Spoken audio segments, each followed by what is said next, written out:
আমি লক্ষ্মী সাজে পুজো করবো আজকে, না মাঘ মাসের প্রথম দিন তো। আজকে আমাদের বাইরে লক্ষ্মী পুজো হয়।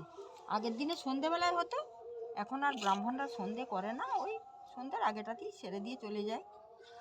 এই যে লক্ষ্মী ধান দিয়েছি, ঘট, আম্রপল্লব, তারপরে চন্দন কাঠ, চন্দন পিড়ি যেটাকে বলে, ফুল, চাল, ফল, ধূপ ধুনা সবই দিতে হয়।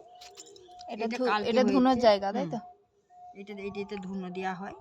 এটা শাঁখ, এটা প্রদীপ, সবাই তো জানি। এটা জলটা সেই ধারা দিয়ে ঢোকাতে হয়। হ্যাঁ, ঘটি দিয়ে জল দিয়ে ধারা দিতে হয়, 3বার ধারা দিতে হবে সন্ধ্যের পর 7টা 8টা। শীতের দিনে অত রাত্রি কেউ থাকে না, ওই 6:30 7টার মধ্যেই আমরা লক্ষ্মী মাকে ঘরের মধ্যে নিয়ে চলে যাই। আর এই এত সুন্দর আসন এঁকেছে, এই যে অনেক আসন কিছু আছে, এঁকেছে।